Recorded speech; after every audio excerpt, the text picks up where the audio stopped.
Passive subject mindset cultivation by intrusive demon word spells. Be careful of the words that you ingest.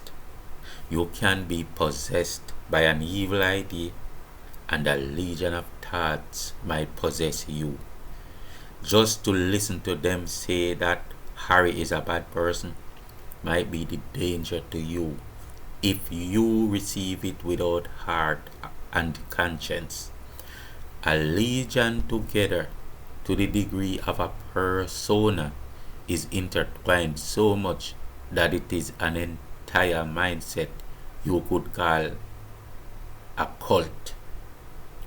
A cult is a demon coven, but culture is the monster of a universe like the one you subscribe to. By word we cultivate. We can cultivate angels and demon forces by word spelling.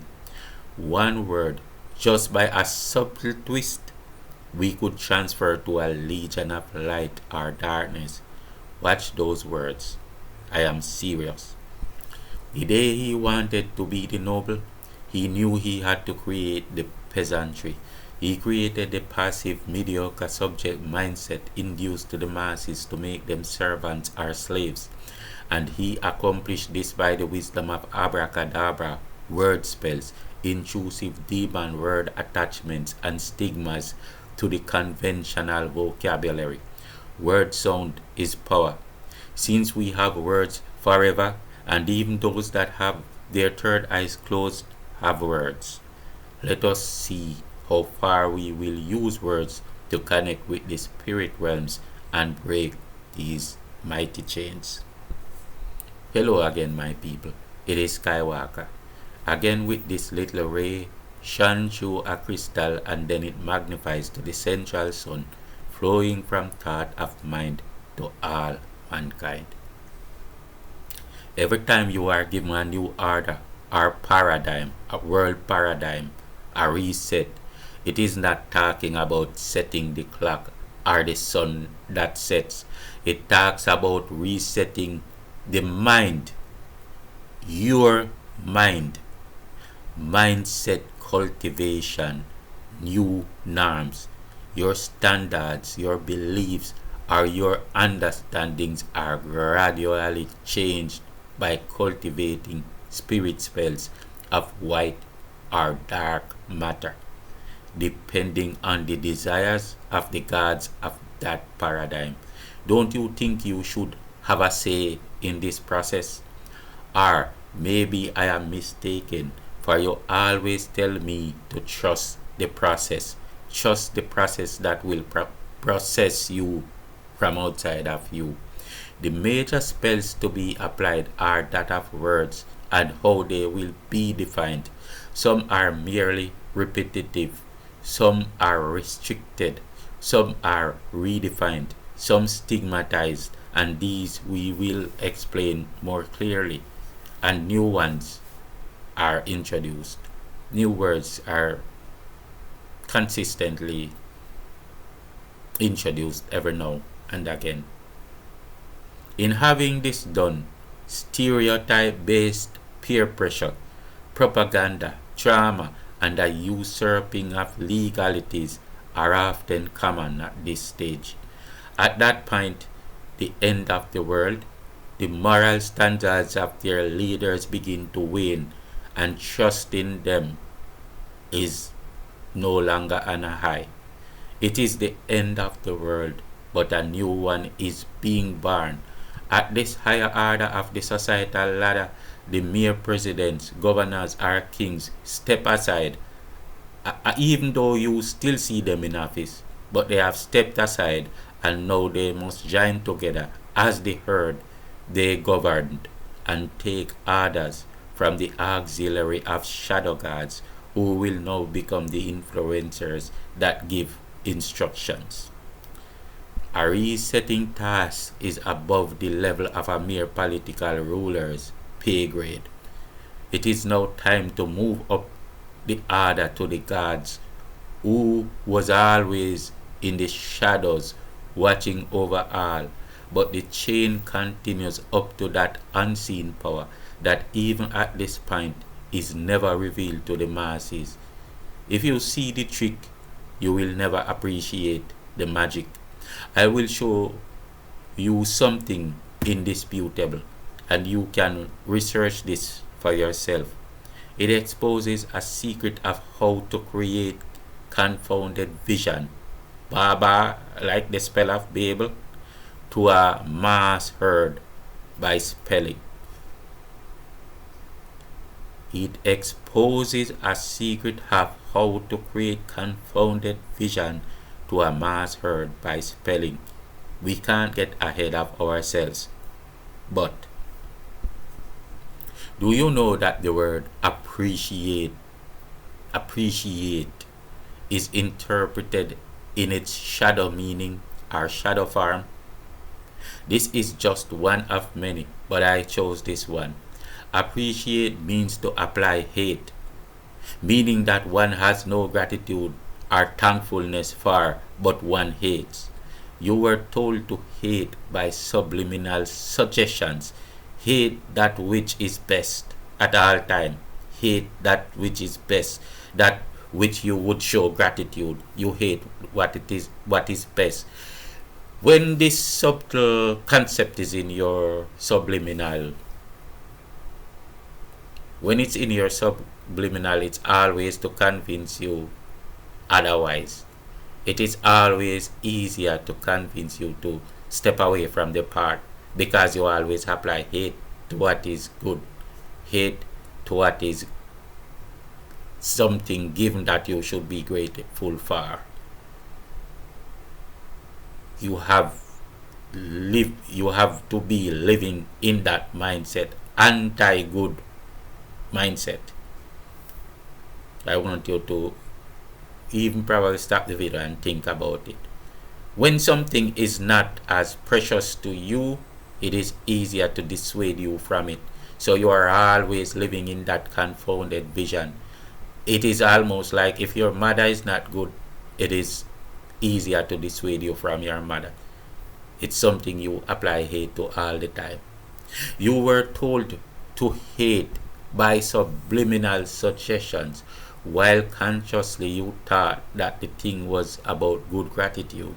You wonder why I tell you something that is neither here or there, but I tell you because it is both here and there.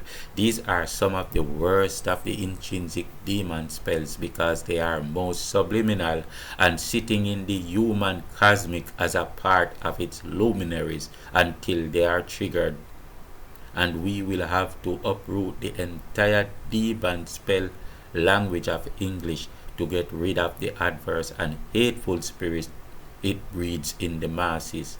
You do not know how it affects your emotions, for when you have these emotions, there is nothing to connect you with the word. The only way to know you are being hurt by these spells is to actually discover them in word forms. The only way to know that you are being slow poisoned is to actually see them put those little bits in your food. But all you knew was that sometimes you felt exhausted, but you thought it was that you never rested well. But when you find out, what do you do? The difference between the God and the king is that a king is a mere political ruler and have only that degree of societal understanding. A God, however, has the power to shape the mass mind, create their mindsets, or reset it, how they think, what they believe, controlling how and what they know, compelling their outcomes and ruling their destinies, even knowing their minds at will. He does not have to read their minds to know their minds. So, in a sense, yes, the God at the top of the food chain is a high wizard of good or evil persuasion depending on who he is. Good or evil is personal to him. On hell planes, he is bad, and on utopian planes, let's call it utopian planes, he is good. On hell planes he is bad, and on utopian planes he is good. The word God is not synonymous with good. Well, paradoxically, it is only good to the degree that it creates his good and good for those on his team.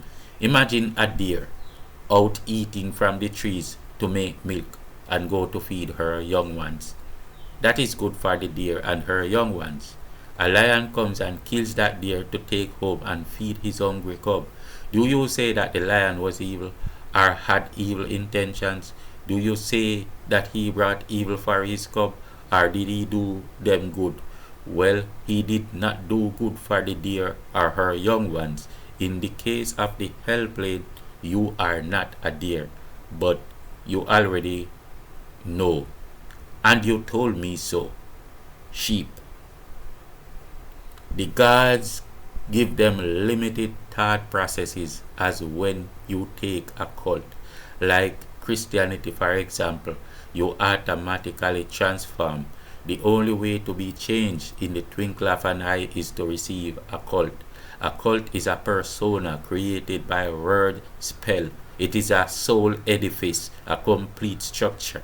It is by the same principle that we conceive or create demons, including those intrusive subliminal mind-possessing ones, even by simple deeds, by attaching prefix and consonants in every trick form.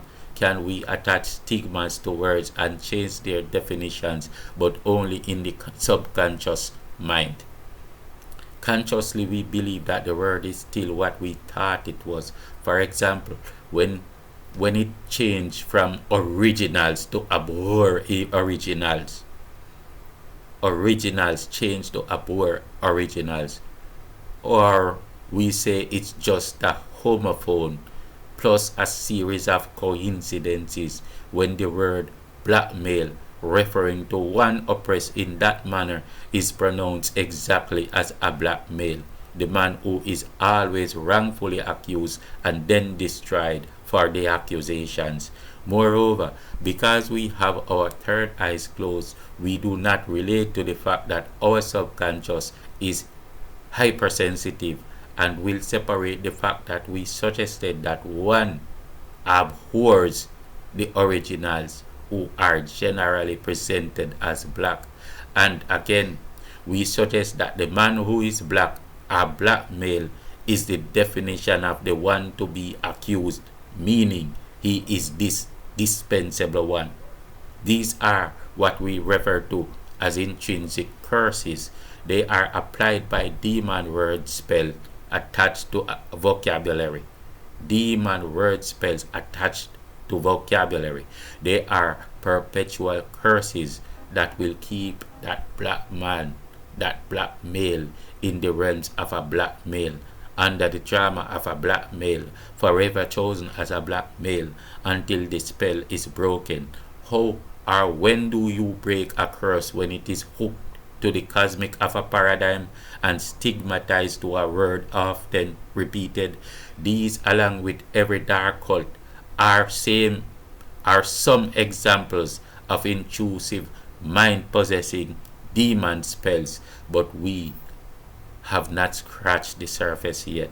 There are very complex ones that we still must explain going forward. And then we read but one thing as a mere coincidence, homophone and every crap. But behind it is a conveyor belt of consistent coincidences, and our third eyes are already closed. Thank God, we say. Now all we have to do is close our conscious eyes and black out our consciences, and then tell God that we did not see. Every single homophone comes back to the contradiction when you look at exactly the meaning. 100% of the time, or at least 99. We kill God in us because we want to hear good news all day, not make bad things good, for that is a boring ordeal. We just want to ignore, get ours, and have hope in wishful thinking, wishing that miracles will happen without our input, while we are complicit to destruction, and God will still love us because we are so soft spoken and not saying cuss words and dressing fine and going to church and cussing out others for going to parties and screwing with each other, and they are the problem. God must love us because we have nicer cars and have bigger houses and we don't look hungry, and God bless us and curse them and we look neat because we buy better clothes and look, and you will prove it, and we have good spirits because we scream it in the church, and when we were coming they were walking in the rain. So God hates them now and they are the problem. The world is getting screwed but we get paid, so we mind our own business but others don't, and someone was attacking the other one but we minded our own business. So God bless us, for we did not care, as it is not good to be nosy and ask the attacker who attacked our neighbor about his business, for we mind our own and God loves us. God is angry with you and all those superficial hullabaloo. The creators of this paradigm are happy with you. This is exactly the mindset that they want you in. Disjointed, disunited, wicked, selfish, and heartless, but thinking it's good. How do I know that's what the handlers want for you? Because I saw it on the blueprint of your edifice. This is exactly what they sought to build for you, and they built it. This is the dirty mindset that they were creating, and too many people have been buying into it. My beloved, it's time for timeout. We will continue on with this debate. Please like this video if you listen to so far. Subscribe to stay connected with the movement, and share if you wish to bring the interesting topic to others. Peace out.